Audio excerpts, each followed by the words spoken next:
most violent society that history's ever created. I'm not committed to nonviolence in any way. Man or woman who hates communism the most, that is to say, the man or woman who knows the least about communism, is the man or woman who wants to know the least about communism. That is to say, snakes are my enemies. They come to bite me, and I don't even want to know what they look like. So we're going to see about Bobby, regardless of what these people think we should do.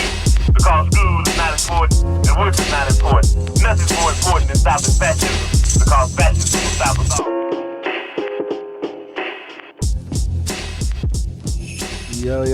Yo. Welcome to the Forest Pod.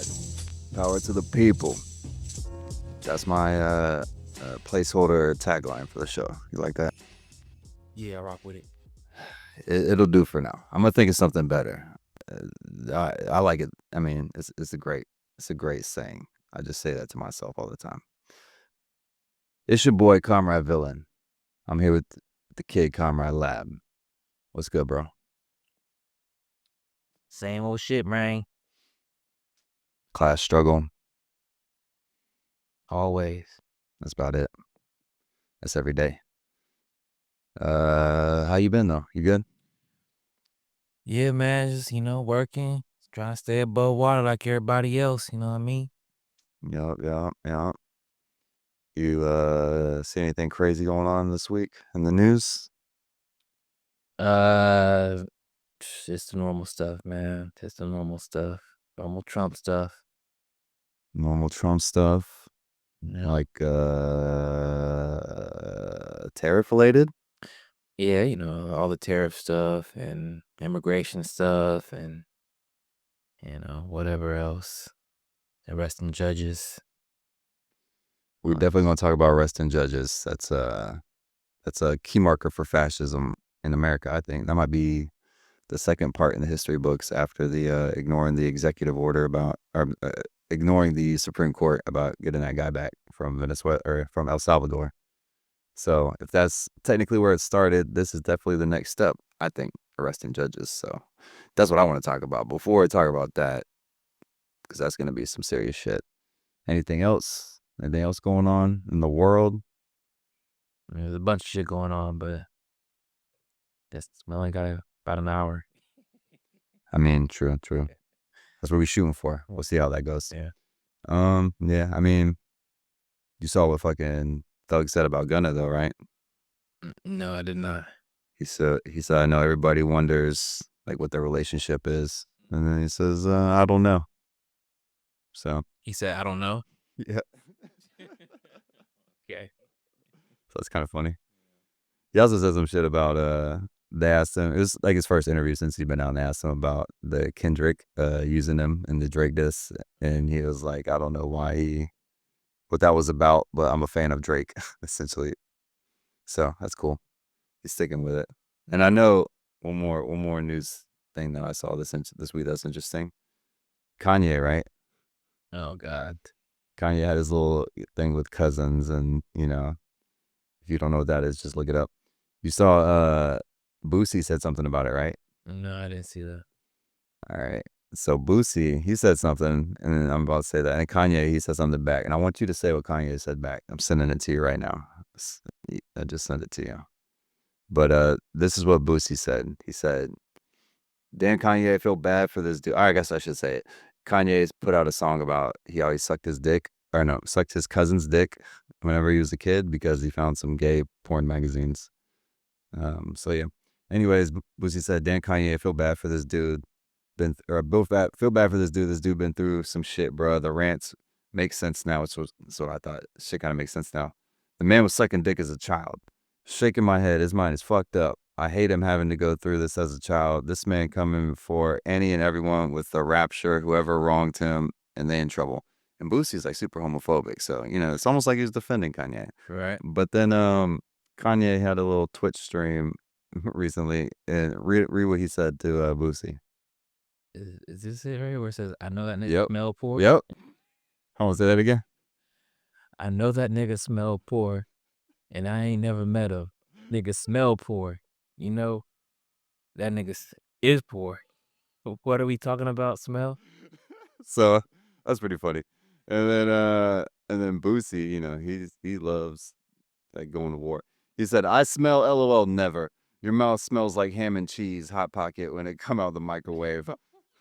What you need to do is watch what you tweet, bro. You have sons who look up to you, value your words. You just motivated your son to put a dick in his mouth. You're making your son suspicious of what dick tastes like. They say, go put a ham and cheese Hot Pocket in the microwave and take it out once it's done and smell. Puking emoji. So that's kind of funny that this is just where we're at in hip hop right now. Hey, why did Hot Pockets? I have no idea. I don't know where he got Eh. a Hot Pocket. Did Hot Pocket smell? I don't think they do. I guess you could have Hot Pocket breath. It's been a minute since I had a Hot Pocket though. Fuck yeah, dude. A long, long time. And they're not great. I just remember being really hot in the middle. Yeah.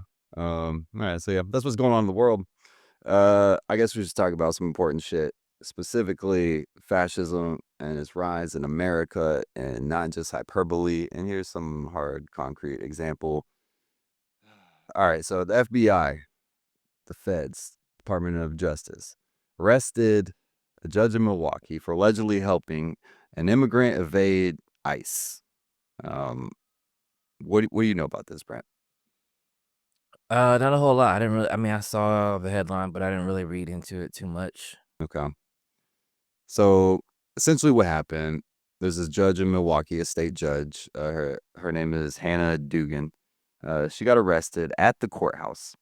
And they arrested her for allegedly helping an undocumented immigrant evade ICE by guiding him out a side door of her courtroom because he was there for a court date. And her charges are federal charges of obstruction of justice and concealing a person to prevent arrest. So, first off, what's your thoughts real quick on that? I mean, that's just wild. I don't know what to say about it. I mean, all right, I got a lot to say about it, so I'm just gonna keep going before I get into my opinion. So, just more of what's happening. Responses, Democrats, they've said, you know, this is authoritarian and it's a threat to judicial independence, and it's about all they've done about it. So once again, they're just up in arms. Got to get on Twitch and Twitter and whatever, TikTok, but don't really want to do anything. Republicans, they defended it, of course, and you know, they're just saying they're trying to uphold the law. There were some protests that happened outside of the courthouse, like locally in Milwaukee. This just happened a few days ago, as of April 28th, our recording today. So public reaction, you know, people don't like it, but as there hasn't been anything significant that's happened yet. As far as like broader context, this is just, in my eyes, you know, MAGA trying to crack down on anyone that is going against the narrative or the state or their party line. So why do you think this is a significant event? You know, it's not a good look to go after judges. This isn't something that happens all the time. Not to my knowledge, no. I can't recall another time this happening in American history. So, I mean, the reason it's most important is like typically a liberal democracy decays into authoritarianism when three things happen: when solidarity becomes a crime, when resistance to the controlling party is crushed, and the courts stop serving justice based on, you know, the laws that everybody agreed upon, and instead just start serving the you know, whoever's in control of the state. So I'm gonna go a little deeper into that. Criminalizing solidarity, the first thing. Solidarity in a sense of the people uniting against anyone in power or any department, any state power that's persecuting a group for whatever reason. And because some, you know, the laws aren't always right. Sometimes you need solidarity amongst the people, and that should be looked at as a humanitarian thing. But if you're going to be a hardline fascist, then you can just be like, no, I'm following the letter of the law, and then go on some weird shit about them being here illegally, even though that's a fucking civil offense. whenever you start to criminalize people specifically in positions of power that are showing solidarity with those persecuted groups, you're sending a message like, hey, you can't do this. You better get down with what we say, regardless of what the populace says, or there's consequences. Historical parallels to this have happened specifically in America. The Fugitive Slave Act of the 1850s. It was a federal crime to assist escaped enslaved people. Harriet Tubman and other people or members of the Underground Railroad, they got persecuted or prosecuted under that. Northerners could be fined $1,000, which is equivalent to $35,000 today, and imprisoned for giving shelter or food to an escaped slave. So again, there's solidarity with the persecuted group, and historically, or with some distance, you can look back and be like, oh, of course, those were good people helping escape slaves. Right. But under the letter of the law, it was legal what they were doing. So this is an example of something similar that's happening right now. Any thoughts on that? I mean, the crazy thing about this is, you just gave the example of like the Fugitive Slave Act. I mean, those were, regular citizens. I mean, we're talking about a judge, Right. right? So this is has some, I would imagine, some constitutional, issues. Yeah, and it repercussions. kind of makes me think that like I wonder if there were instances like this that happened actually before the Fugitive Slave Act was passed, and because that seems like something that, again, you said targets the public or the normal person, the populace. Right. But how do you get something like that passed? We got to have, I would imagine, have some judges, have some people within the judicial system on your side. So this is also what I think they're doing is, again, he's always been really great to his loyalists, and he's always punished people who have gone against him, and he's installed judges, a lot of judges during this first term, that are still in power right now, and they understand that you either get down to lay down on some Beanie Siegel state property shit.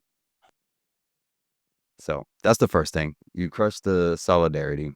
The second thing that you do on your steps from liberal democracy to authoritarianism is you punish resistance. Right. Which is the same thing in this case. Her solidarity was resistance, and just by trying to get those two things on the same, within the same Venn diagram becomes a problem, because again, now just by helping someone, you're resisting, and there's your excuse for punishment. He was there for a court date, though, right? Yes. And so here's the thing, man. The reason immigrants who are undocumented are allowed to go to court and have these safe havens is because if they don't, then they stop participating in society. They stop reporting fires. They stop reporting crimes. They stop paying taxes, although these people fucking think that undocumented immigrants don't pay taxes. A lot of them pay taxes. But whenever you start to be like, you can't show up to your court date to be part of the legal process, like, then you're just extricating them from society even more, which again is their end game is like, get these fucking foreigners out of here. We don't want them here. They're not saying that overtly, but that's what they're trying to do. And whenever you're essentially saying that you can prosecute, or you can go after anyone that's here undocumented anywhere, including the court system, they're gonna fucking hide, and you're gonna get more crime, less reported crime. It's just gonna make a worse society. So I must have missed it. So why was he was there for what reason exactly? Good question. Why was he there?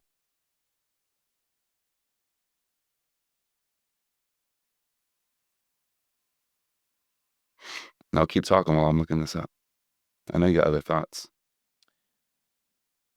Not really. That's all you want to know right now? Yeah, I want to know why he's there.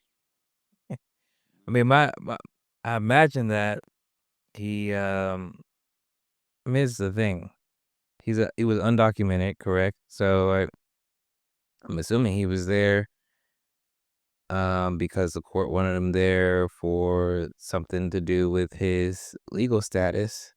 That's what I'm saying. Um, so my thing is like, doesn't he have the right to, go through whatever legal channels that he needs to, you know, That kind of goes see, back to the due process question. yeah, with exactly. South Dakota. It seems like they're interfering with his rights to due process or to have access to the judicial system or whatever. You know, the, I feel like the judge was like, look, he has certain rights. Just go out this door, man. Cause like Yeah, I'm not and they protecting you, and so I'm not like being some like activist. I'm saying like, essentially you're not. No, what she's not doing. She's not facilitating right, his arrest. right, Just like the Trump administration is not facilitating the return of that dude from El Salvador. all right, all right, You know what I mean? They're just not bending over backwards to help each other out. yeah, And again, for Trump and their administration, it's an excuse to not do something, and it's also an excuse to punish someone for doing something they don't want to yeah. get. Basically, what I'm saying is, I think obviously the charges that the Trump administration is throwing at this judge are spurious because Spurious. you have that person has certain rights, and the judge was, in my view, it sounds like trying to protect that person's rights to uh, prove his legal status or whatever his legal status So might have been, or here's the. I found out why he was there. Just not good propaganda. But also, she hasn't said anything publicly as far as I heard or have seen yet. So we don't know why, even if she actually did help him go to the side room. That's just what's being alleged right now. But he was there for a pretrial hearing for 3 misdemeanor battery charges stemming from an incident where he struck his roommate and his roommate's girlfriend. Allegedly. This is America, innocent until proven guilty. I don't know what happened. right. I don't know what happened. Okay. But that doesn't really fucking matter. That's the whole point of this. Due process. Actually, Joe Rogan just came out and said something about this. Did you see that? Well, I saw like a little clip where he's talking about the El Salvador guy. Yes, that's what it was about. Okay, yeah. Let me pull it up real quick. Yeah, he was interviewing somebody, or wasn't he? Was it on his show, on his podcast? Yeah, it was on his podcast. It was essentially, he was saying how they're going too far with that. And He said like they're overcorrecting. overcorrecting was specifically the word that he said. Let me see if I get the quote here. We got to be careful that we don't become the monsters while we're fighting monsters. There's another, what he says specifically about overcorrection. Where's that at?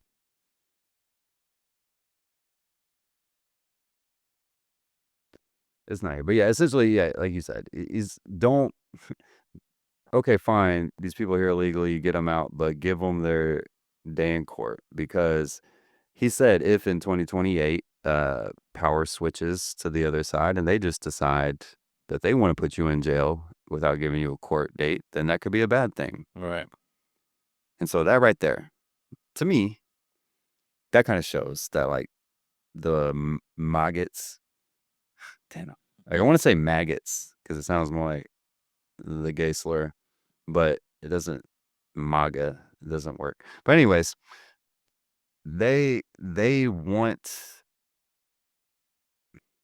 they. Hold on, let me think how to say it.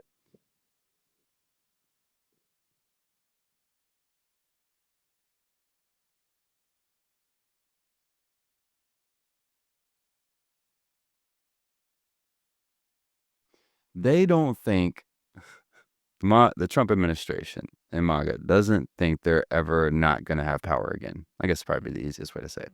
Whereas Joe Rogan, as I don't know, plain dumb guy. You know, maybe he is. He thinks he is.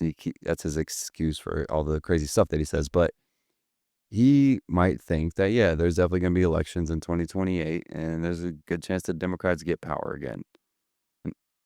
And you know what? I bet a lot of Trump supporters believe that. But if Trump was like, I'm just going to run in 2028, which he's already talked about a lot, I'm sure they'll be like, yeah, go for it. And I bet if he was like, they tried to cheat and turns out we won everything, they're saying it's rigged, they're liars, they would just be like, yeah, of course.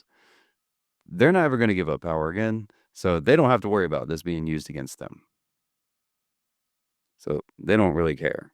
This is like, it's the dying gasps or the death throes of just like America and the global economy. It's the Republican Party and American politics. Right. We're doing all this crazy geopolitical trade nonsense and international relations nonsense because we realize like we got to get what we can now. And that's what they're doing. They're like, we got to use the tools that we have now and consolidate power.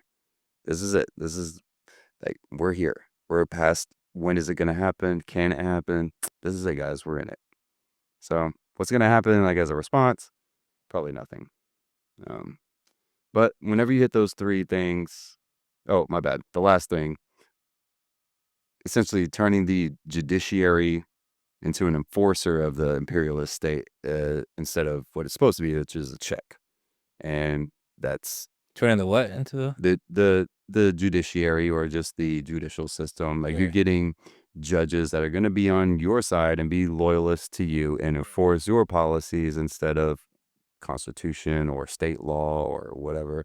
And this is also kind of funny, not funny, not even ironic. It's just fucking frustrating how this is the states' rights party, the states' rights people. Like Confederacy was fighting for states' rights, not slavery.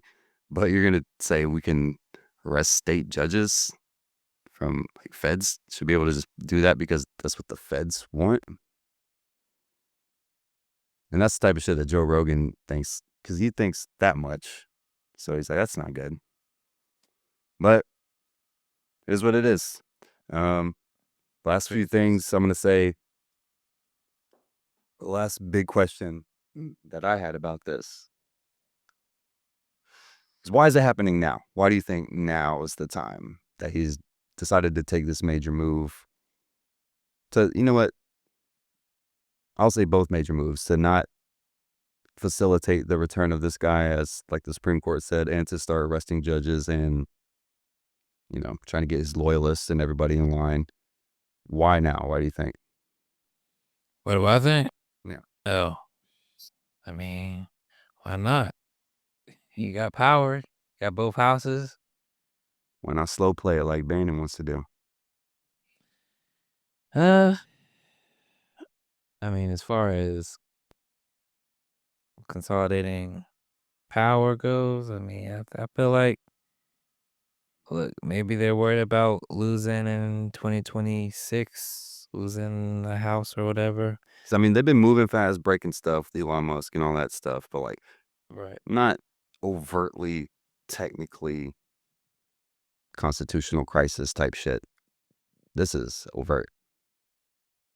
Even the press secretary said before we started this podcast, started recording this podcast, I saw an article where she said that Supreme Court judges can get arrested.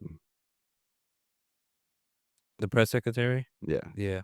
So what I've heard, I agree with you, but I also think this kind of makes sense too, is what some people were saying, is that it's poor poll numbers. Have you heard about how Yeah, poll numbers it's are like so shitty? 50-year low Yeah. or something like that. Yeah, it's the lowest 100-day approval rating for any president in the last 80 years. I wonder who was before that. Was that Great Depression shit? Probably. Impressive. Yeah. So, what specifically about these poll numbers? I'm gonna get into some of them real quick. His approval rating in national polls is hovering between 39 and 42%. Where his disapproval rating anywhere from 53 to 59%. those numbers don't seem too crazy to me. But the lowest 100-day approval rating of any president in the last 80 years, that seems pretty wild. And those numbers are coming from ABC News and Ipsos poll. And I don't know what that is. I think it's part of Pew Research Center because it has that here too. So just overall numbers, national numbers are kind of low. Approximately 64% of Americans disapprove of his handling of tariffs, fearing they'll exacerbate inflation, lead to a potential recession. Boom. Uh, Just saw one of the ports is like half empty in So yeah, Seattle. Seattle. Yep.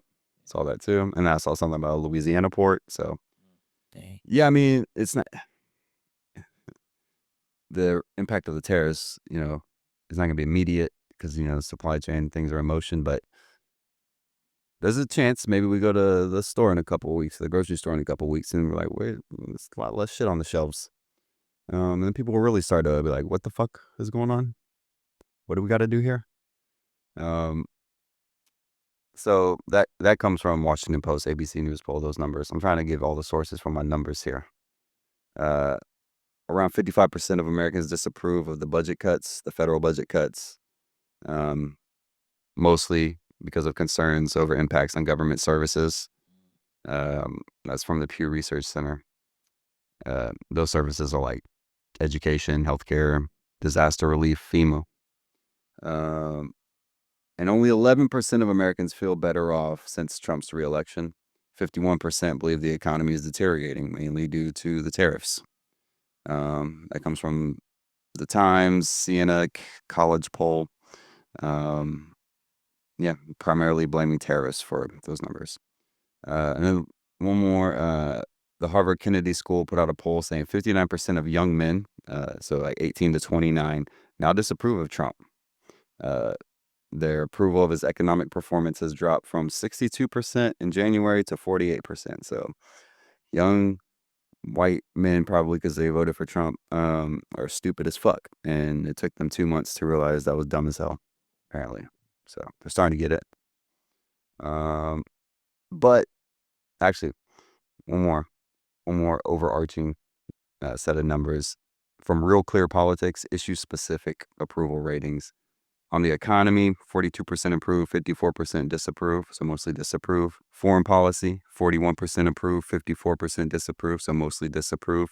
Inflation, 40% approve, 57% disapprove, mostly disapprove. So he's mostly disapproving, or the people are mostly disapproving of everything. But why I think now, the answer to the question after saying all that shit, immigration. 50% still approve his immigration policy and 46% disapprove. The El Salvador shit, what's that about? Immigration. This judge getting arrested shit, immigration. There's another judge actually that got arrested, or an ex-judge. Was a judge that was forced to resign because that judge was helping an illegal, I hate saying illegal immigrant, a migrant. And they forced them to resign, or forced him to resign whenever that people found out about it. And then he also got arrested. So I think immigration is his only thing that he's got, any kind of majority support on. So that's his strong suit. But what was the number on immigration again?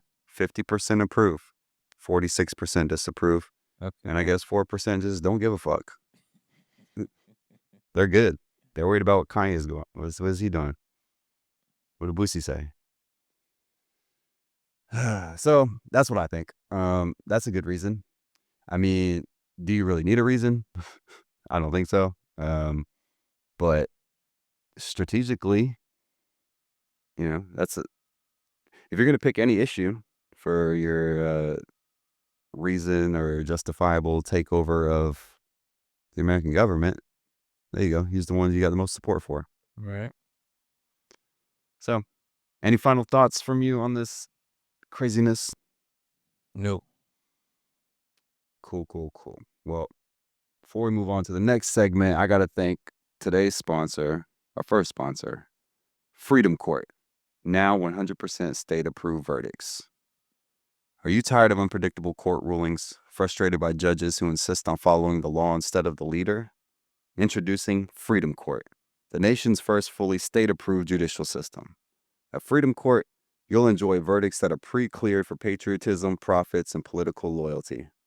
No more messy trials, due process delays, or rogue judges siding with migrants, protesters, or the Constitution. Gross.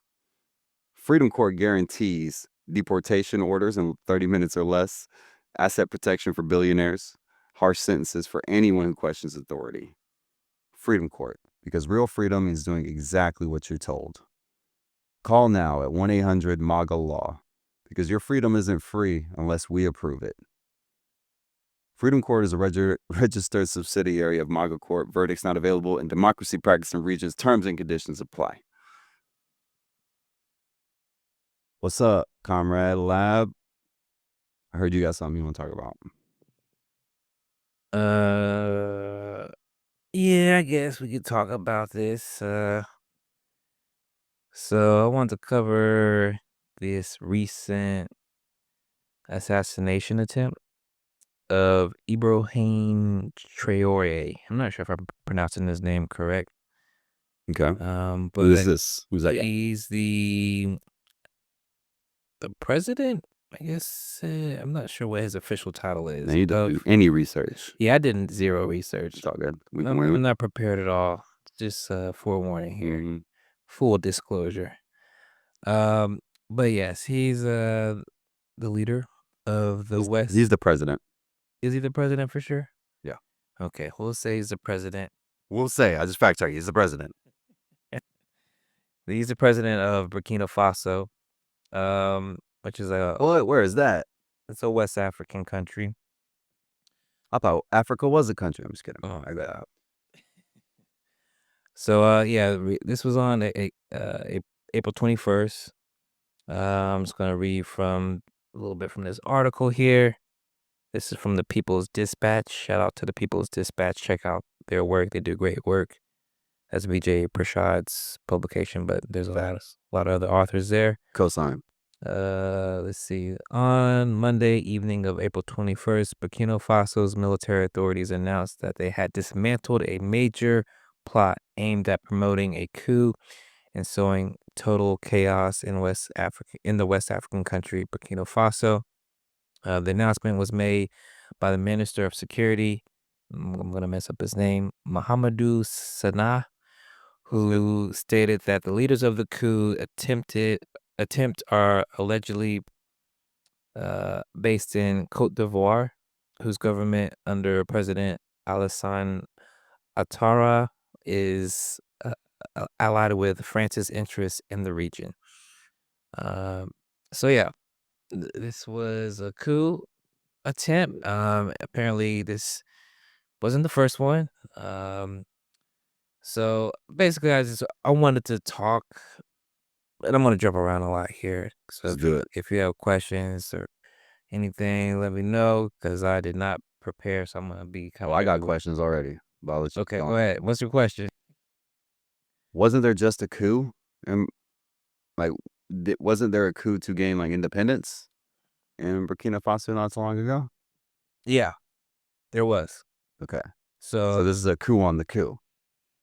yeah, absolutely. Okay. So what was the Uh, first coup? Well, there's been a lot of coups in Burkina Faso's history, so Okay. I'm not sure what the very first coup. Well, who overthrew? Who did they But- overthrow, and what was going on? So let's see. In January, it looks like 2022. Soldiers ousted President Roch Marc Kabore, citing his failure to deal with worsening Islamist insurgency. And then in September of 2022, another coup led by Captain Ibrahim Traore, the current president, ousted the first military junta, accusing them of inefficiency. So Okay. that's whenever he took power, was in 2022. He took power in a coup, the current president. Got it. Right. But the first coup, was that to get rid of the French, or because I know you just said something about Islamic fundamentalists, Uh-huh. but I thought they kicked some of the colonizers out, i.e. the French. Is that what happened before Ibrahim? No, that's or was that him? that was him. That's since he's been in power. So Okay, those are recent developments. So he's only So he took power and then started yeah decolonizing. Okay, yeah that's been one of his initiatives. gotcha.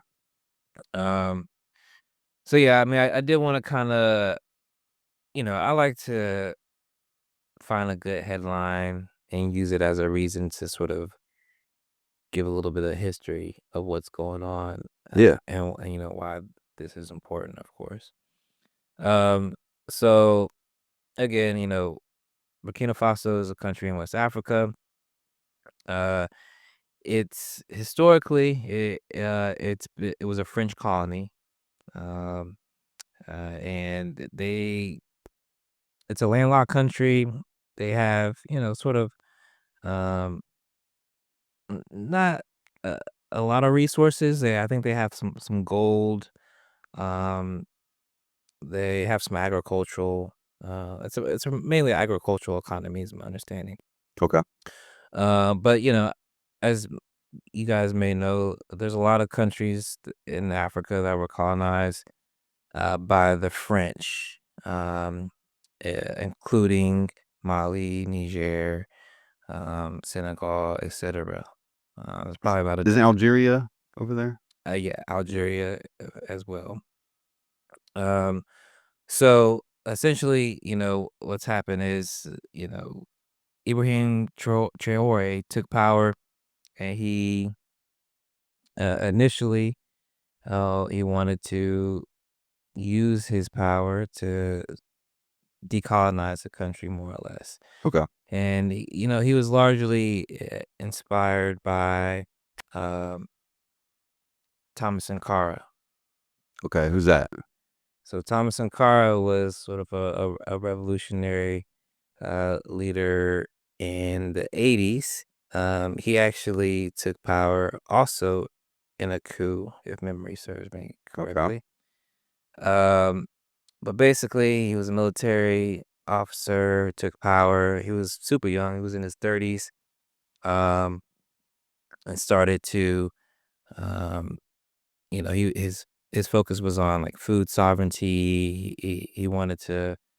He was sort of a Pan-Africanist. He wanted to get the other African countries together so they could, reject some of the debt from the Western countries, some odious debt that they thought was sort of keeping them down and keeping them from developing. Mm-hmm. Um, and ultimately, he was assassinated in a coup by a French-backed coup. Right. But it was one of his officers who assassinated him. His name was, I think, Blaise Compaoré, something like that. But Sankara, he was pretty Marxist, right? Yeah, he was definitely influenced by Marxist thought. Because I know part of his thing was like land redistribution and like nationalizing Absolutely, industries. for sure, all that. So yeah, he was a smart dude. Understood that that these countries in Africa would never be able to develop if they didn't take control of their resources, if they didn't band together more or less to reject some of this. What's is it Pierre? What's Pierre Michael Parenti? What's the quote? They're not They're not. underdeveloped. They're overexploited. Yeah. Yeah. So yeah. So he was definitely a Marxist, or influenced by Marxist thought. So basically, Ibrahim Traore is inspired by that legacy. Okay. And there's been a lot of comparisons to Sankara, of course, because of him taking power, kicking the French out. I think he took over the gold mines as well. Okay. Um, Hell yeah. He wanted to start a plant to process tomatoes. Okay. I mean, this is one thing that a lot of people should know about, like underdevelopment, and whether it be countries in Africa or South America or Southeast Asia, etc. These countries are poor because they don't have control of their resources. All right, they're used basically for cheap labor, and as a, their resources are just basically extracted for products to be made and sold to Western countries and Western populations. Now, for any of these countries to develop, and we've talked about this before, they have to be able to develop their own industries. Um, and this is something that Ibrahim Traore is trying to start. So he wanted to open up a tomato processing plant. He didn't want to just export tomatoes. He wanted to make tomato-based products like ketchup or whatever else you can make, like finished products that you can sell as well. Right. Because that, for one, that makes the product more valuable. It makes your country an actual Yeah, because industrial you're base. actually selling the product instead of selling the materials that some other country is then packaging into a product and then Absolutely. marking up and selling. Yeah. Yeah, for sure. So most countries, if you want to develop your country, you have to move up the value chain. Basically, you can't just export raw materials. You have to uh, sell finished products, and this is what one of his goals has been. Also, he's just been focused on food sovereignty. A lot of these poor countries, they export like plant what are called like cash crops or plantation crops, but they import like rice and grain food that they need to survive. So they export these other crops that they don't really need for west To to get west. money to Right. spend on imports. Yeah. Right. Right.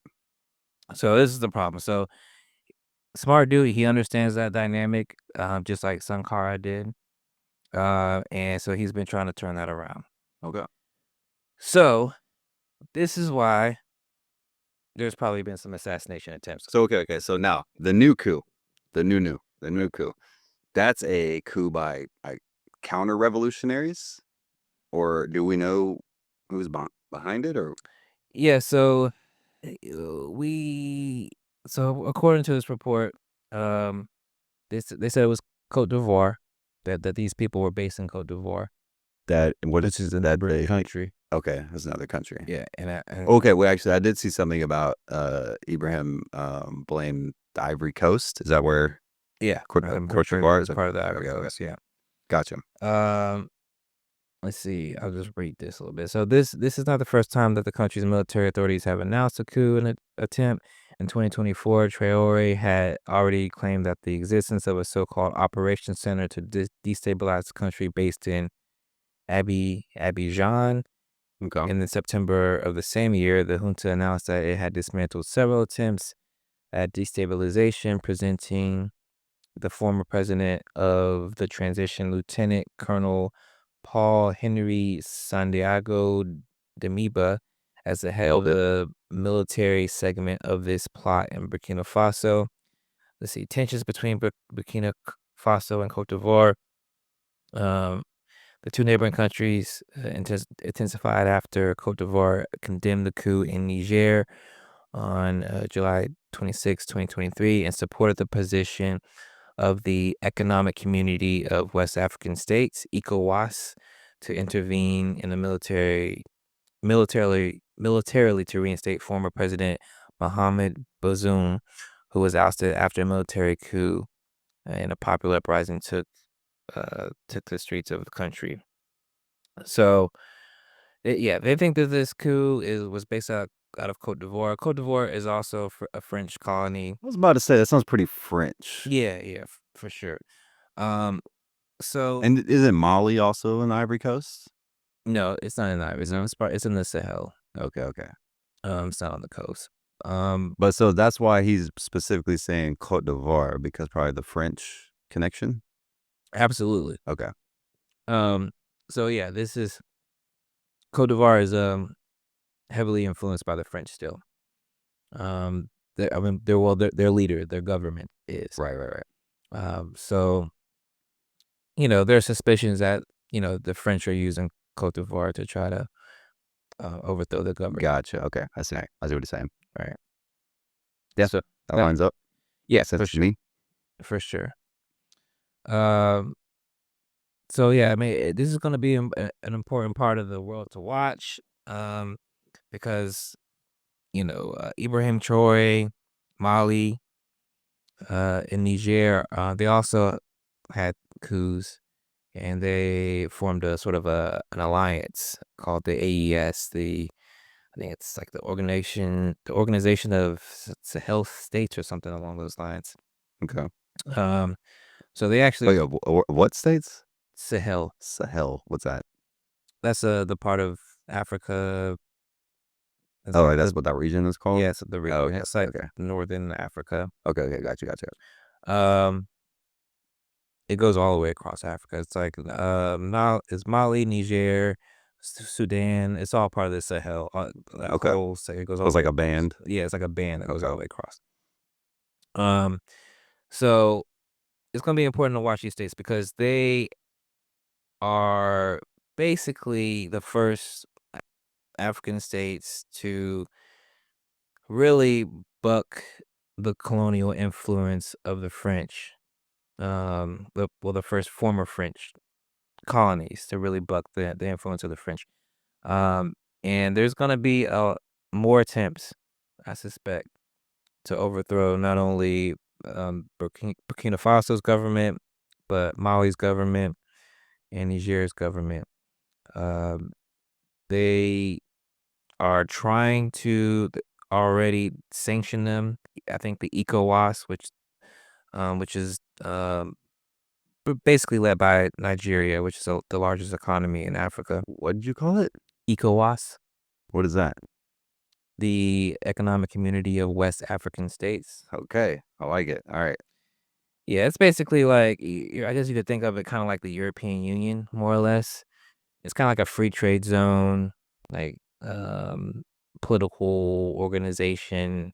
They're supposed to cooperate on political things, military things as well. So technically, Burkina Faso, Mali, and Niger were part of ECOWAS. But since these coups have taken place, ECOWAS has, of course, said, we're not down with these coups. And ECOWAS is also heavily influenced by Western powers as well. There's a lot of Western influence in ECOWAS. So Okay. some of this is probably coming from the United States and Europe.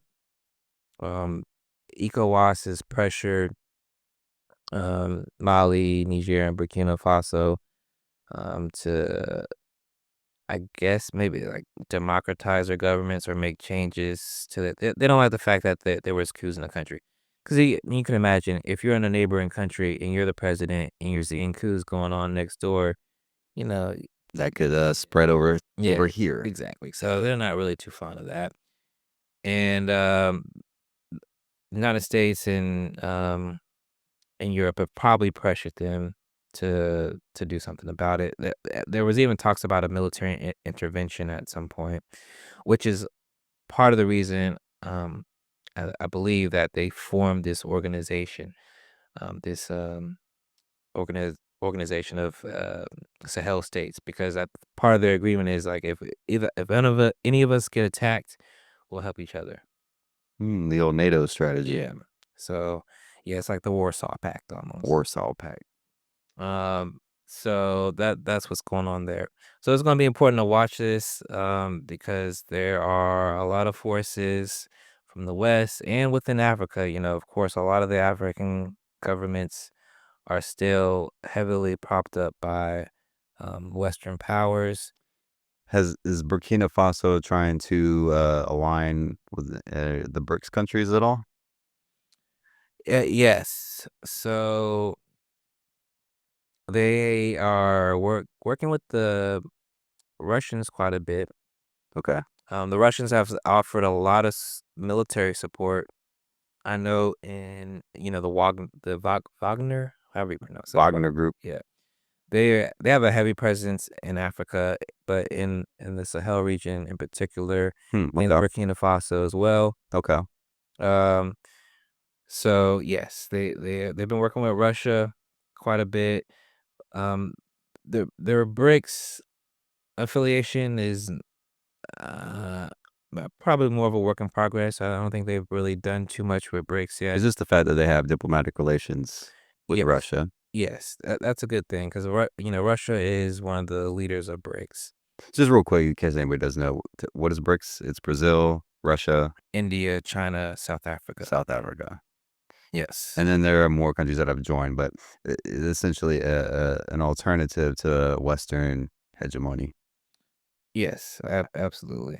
It's a loose political organization right now. They're trying to find ways to get around the dominance of the Western Because economic. previously, countries like France could pressure countries like Burkina Faso in ways like, hey, do you want to be part of the global marketplace? Then you need to go along with what we say.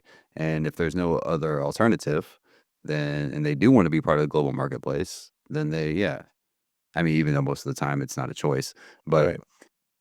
as a justification to keep being a part of Western hegemony, if there's no other alternative, then what are you going to do? Right. That's what BRICS is. So again, the fact that they're talking to Russia, that's a good sign.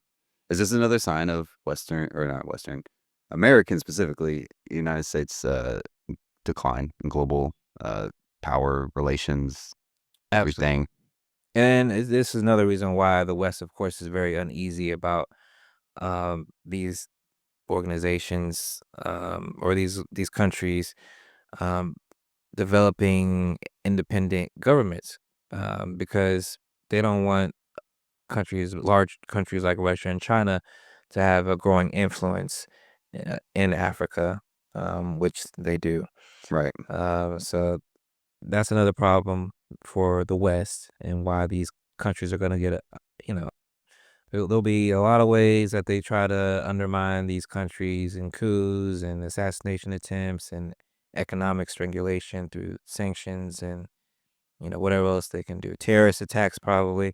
One of the reasons that Ibrahim Traore came into power was he was he was a successful soldier in fighting against terrorism in the region. These fundamentalists, these Islamist groups. So he was a captain or a general, and he was very successful. This is how he kind of rose through the ranks, is fighting terrorism. Okay.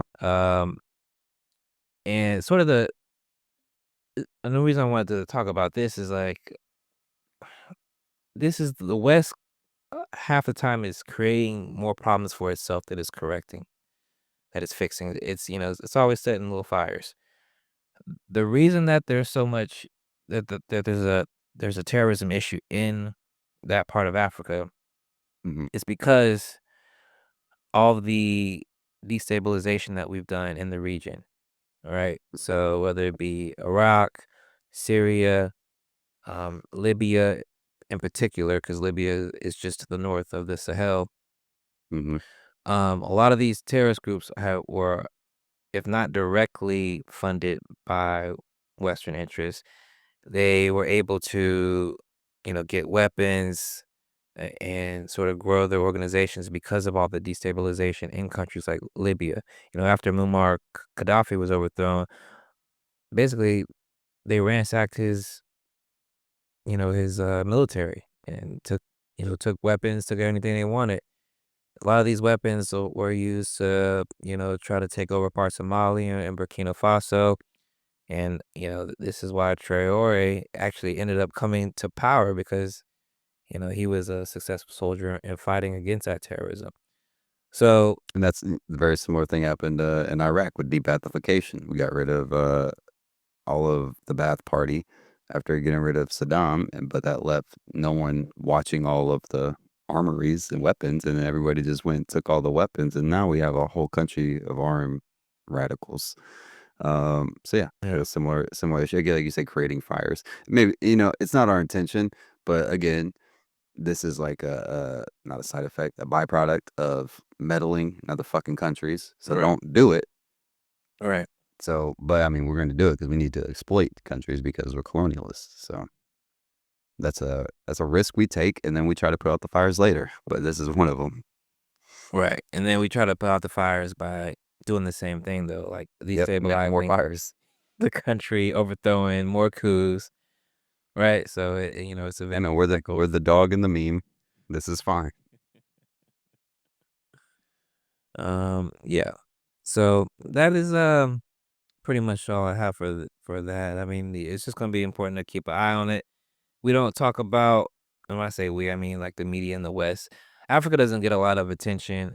It deserves a lot more attention than it gets. It's a large continent. There's Yeah. about 1.3 billion people on the continent. It's a resource-rich continent. Yeah. It is a very young continent as well. I think they projected that it's going to double its population in the next 50 years.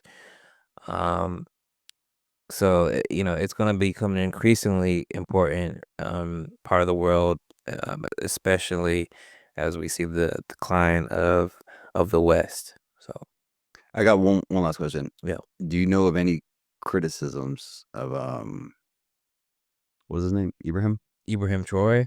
Yeah, because I have seen some criticisms of him not, or essentially these seem like they're coming from the West, but they're saying even if you were in support of the decolonialization, he's not transitioning to a socialist state fast enough. He's still being too militaristic. Right. Have you heard anything like negative? No, Too early? 'Cause, yeah. he did. It was what 2022, right? Whenever Right. he got That's my power. power. Yeah. Yeah. So it's been 3 years. I mean, look, there's always going to be negatives. No government's perfect. No leader's perfect. Of course. No movement's perfect. Would I like him to be a little more explicitly socialist or Marxist than what I've seen? Yes, absolutely. But we have to look at Maybe a these little things. more Sankarian. Yeah, I would. Yeah, I'd like to see a little more Sankara in him, but Sankara. Or Sankara. 'Cause, yeah, I But mean, I see some other things he did. Uh,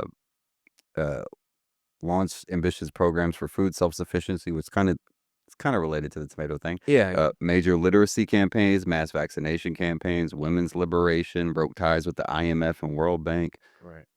So Sankara was really about the shit. Established committees for the defense Well, of this the is revolution. Sankara. Yeah, this is all Sankara. Okay, yeah.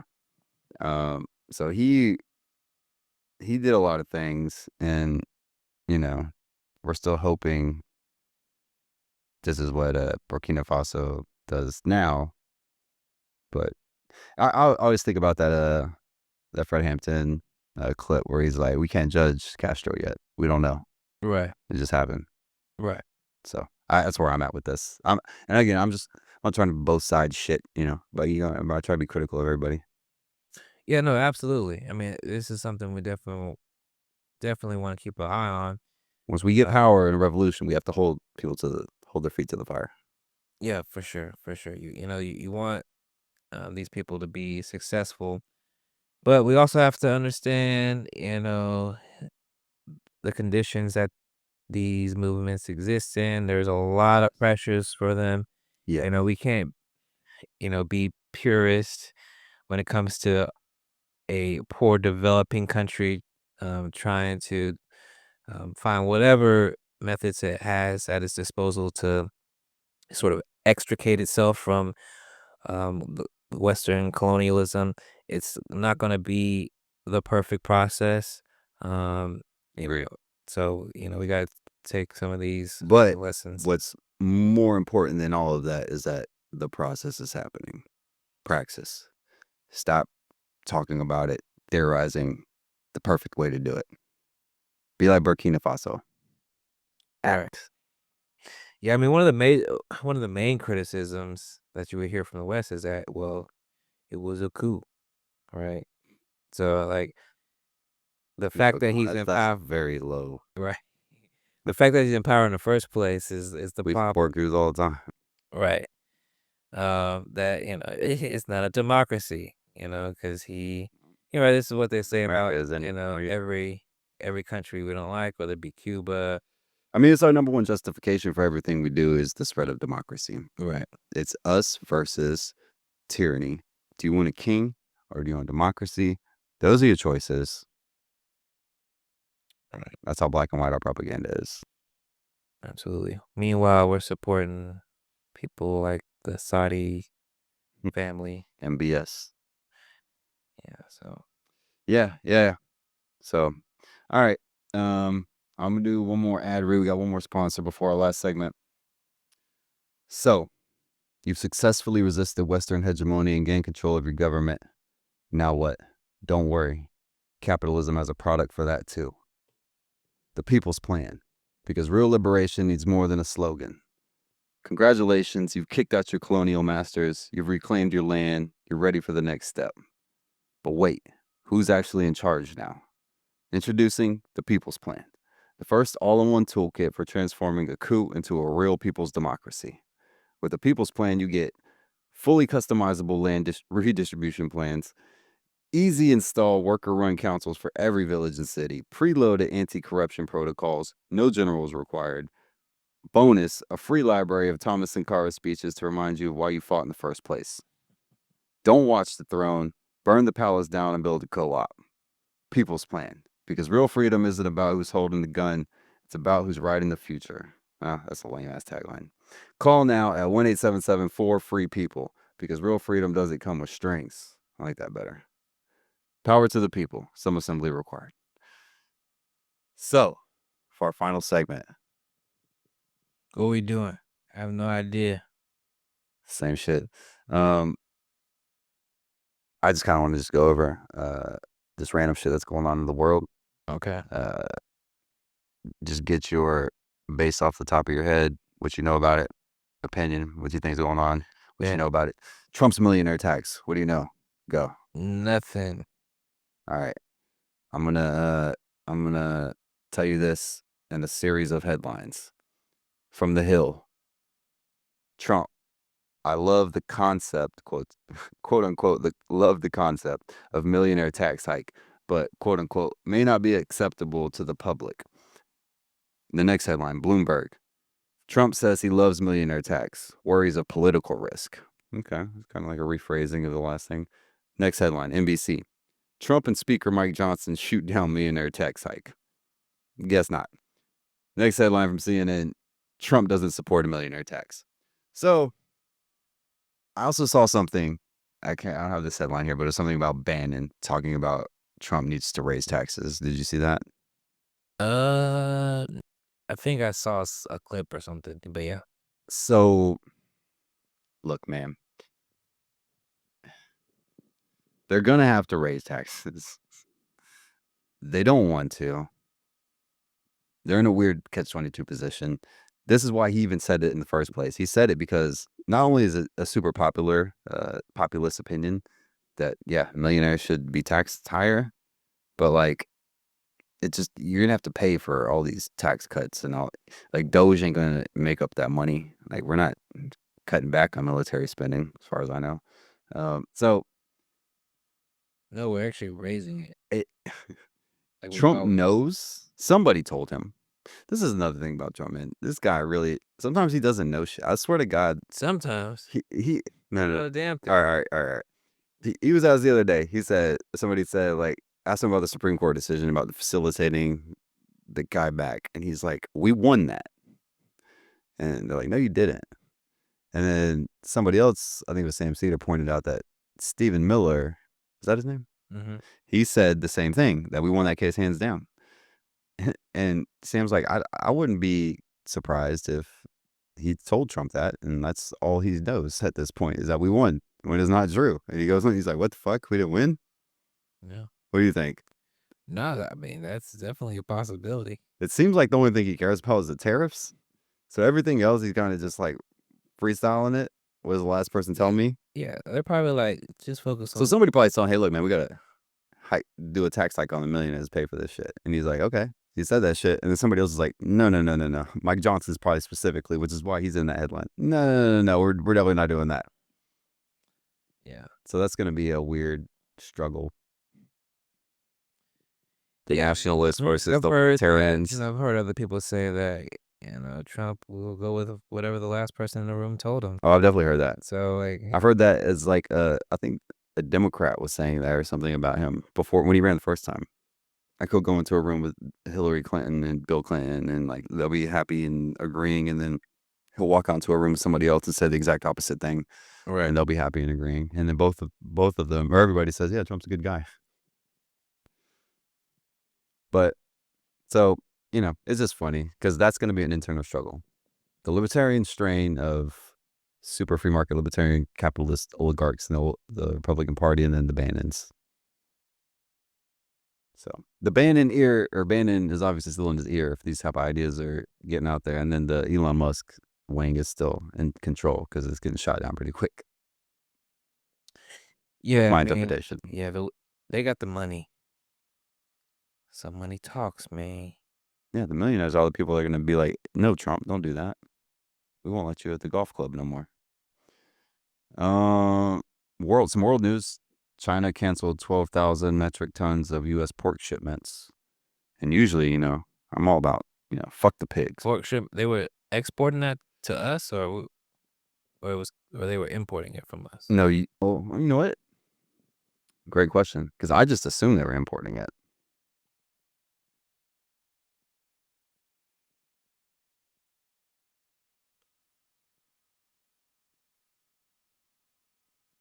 Pork orders, so importing. Yeah. So pork farmers, pig farmers in America, Yeah.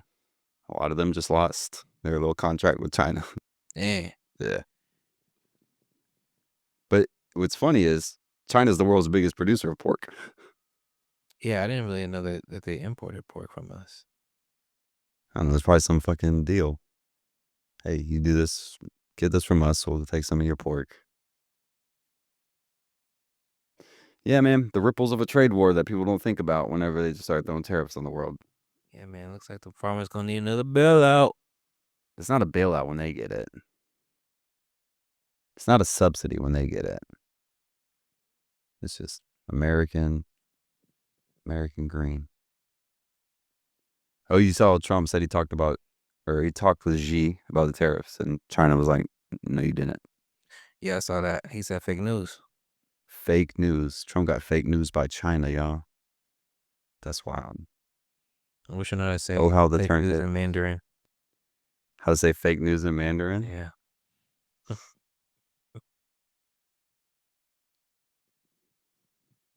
I'm just gonna try to pronounce it. I'm not gonna listen to it. Let's see.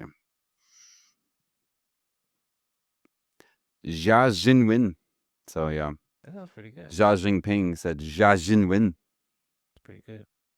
I don't know if that's right. JIAXINWEN. Fake news bullshit. Get the fuck out of here. Yeah, man, they're playing hardball, man. She said basically, look, Trump, I'm not calling you. I'm not dealing with you until you reduce these tariffs. It's basically what I've seen. Yeah, that's what I've seen too. They're calling him a tariff-wielding barbarian. I saw Pepe Escobar mention that. Shout out to Pepe. He was actually just in China, and he said, hey, they're like really disgusted by this tariff war. Like they would think Trump is like, he basically said that he hasn't seen like the Chinese act like this in a while. Like they're because usually they're very like measured and stuff, but they've been kind of like fuck this motherfucker basically, in their own way. They're not saying that, but you know what I mean. Apple's grown on Australian mainland to be exported to China for the first time. So, Yeah. So yeah, China is didn't they just make some kind of deal with Japan and Korea, or at least they're talking. Yeah, they're talking. You know, those countries don't like each other. No, they don't. But guess what, guys? They don't need America. So yeah, they can get their apples from Australia and grow their own pigs. All of a sudden, our leverage kind of goes away. Yeah, This was just such a great idea. who convinced Trump that we have the cards, but we don't? Dude, it was probably fucking Roy Cohn. It was someone back in the day because he's been talking about Chinese currency manipulation since like the 80s. Well, a lot of people have been talking about that. I know, but like when he talks about it, he's like, this is an issue, guys. This is a problem. You need to know. We're getting fucked. This Roy Cohn guy? No, Trump specifically. Oh. I'm imagining Roy Cohn is the type of person that would put that in his ear because I don't think Donald Trump comes across any information on his own. Someone's putting this shit in his ear. And it's one of his rich fucking friends that is pissed off about the currency exchange rate or some shit. Or how their intellectual property is getting stolen by China. I'm rich as fuck. I want to be able to sell it to 1 billion people in China. This is unfair to me, Trump.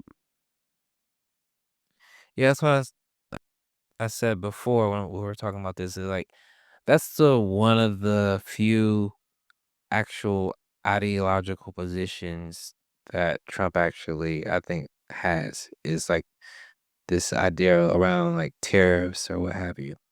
Like, he has been talking about like tariffs Protectionism? and protectionism and trade imbalances, trade deficits since the 80s. So I think he actually believes this part. Like, this isn't just people talking in his ear. I mean, it's definitely some of that, but like, this is something, a belief he actually has. Do you remember whenever there was stories about like he's got Hitler and Mussolini books by his bed? Yeah, I kind of remember hearing something like that. Do you think he's just like a fan of nationalism? Because that to me seems like that's just above his head. He wouldn't think that far, but he would think America. Fuck yeah. I don't know if I believe he has books by his. You don't think that's true? I don't think he has. I don't think he's ever read a fucking book in his goddamn life. Not one, bro. What's that Young Thug one? I'm rich and I ain't never read a book. Yeah. That's Trump. Yeah, I'm not sure if I actually believe he's read any book cover to cover. Bro, he needed his briefs bullet pointed and charts. This man didn't read the bullet points. He was a reason he woke up and watched Fox News instead of going to briefings. Right. That's how he gets his info. Yeah, I doubt it. I don't think he was like I said, I don't think he's an ideological guy. But if there's one principle, it's It's America first. Yeah, well, yeah. Make America great again. So that's authentic. Yeah, I mean, I think he has a nostalgia for like, Rose tinted glasses type shit for how great it was for rich white people back in the day. yeah, like a Mad Men type era. Mad Men. Bingo. No. Nailed it. Grab him by the pussy. Yeah, he was, you can't remember. His dad was a real estate guy too in New York. He grew up in the 60s, 50s, 60s. Like that's probably like the nostalgia that he has. Now he doesn't actually understand the economics that created that society is the problem. I know. To him, it's the answer. That's why they want to go back to that. Huh? To him, what we see is that was the biggest problem that led to where we are today. What do you mean? What's the biggest problem? Like Reaganomics and fucking. No, I'm talking about the 50s, 60s, whenever before Reagan. I think he is somewhat nostalgic for that era. Like pre-civil rights era. Yeah, well, not because of I'm talking about I think he thinks that's when America, like most people, that's when he thinks it was the greatest. It's like, that's when the country. Yeah, when we had the highest tax rates on rich people. Yeah, but exactly. I know what you mean. Yes, yeah, I think he does too. But yeah, you're right. He thinks We're not like that now because we haven't gone far enough in the libertarian direction. No, I don't believe. I think he believes that we got rid of all of our jobs. I mean, this is the idea behind the tariffs. It's like bring the jobs back. Yeah, that's protectionism. That's not Yeah. libertarian. Rand Paul don't like No, that. that's not libertarian at all. So I mean, I think he has like these contradicting views in his head. Like he's a billionaire at the end of the day, so he doesn't believe in what it would actually take to do what he wants to do. Right, because it's not like the tariffs is why it was how he wanted it or how he wants it to be. Like back then, it wasn't tariffs weren't the reason. No. It was fucking, because we destroyed the rest of the world, kind of, and we're the only major industrial country, and a whole bunch of exploitation. Colonialism was the reason. But also, we tax rich people a lot. and we tax rich people a lot, and we made things, 70%. and we subsidized. We made things in this country. And we Yeah, but that's what I mean by we're the only industrial country. What do you mean?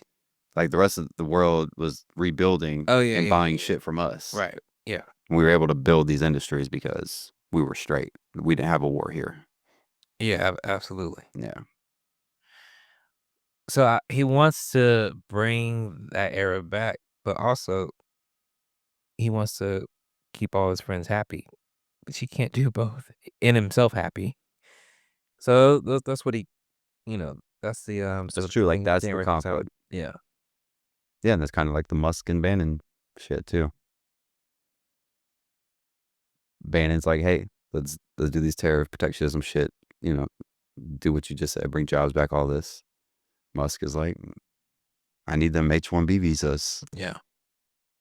I need you to give me a break on this. Give me them chips. Chips don't count.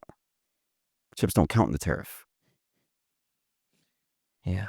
So yes, I see exactly what you're saying. You're right. It is a big contradiction. He's a walking contradiction. He is the embodiment of the inherent contradiction of capitalism. Yeah. That's beautiful. I think that's a good place to end it. There's no way to be committed to nonviolence in the middle of the most violent society that history's ever created. I'm not committed to nonviolence in any way. The Republican Party and the Democratic Party are beholden to the interests of monopoly capitalism in this country. The capitalist European and North American powers have carved out and taken the timber, the flax, the hemp, the cocoa, the rum, the tin, the copper, the iron, the rubber, the bauxite, the slaves, and the cheap labor. They have taken out of these countries. These countries are not underdeveloped, they're overexploited. The liberals are, at times, allies. At times, they're unreliable allies. So I don't want to just whitewash them. You've got to proceed quite cautiously with liberals. The man or woman who knows the least about communism is the man or woman who wants to know the least about communism. That is to say, snakes are my enemies. They come to bite me, and I don't even want to know what they look like. What's happening here for the last 4 years? Brutality, humiliation, our basic human rights taken away from us. All of this has to come to an end through talking. So what? We take their office with their uniform on. These last 4 years have meant nothing. We could do that done. Or we could behave like the army we proclaim to be and lay down our lives for our comrades.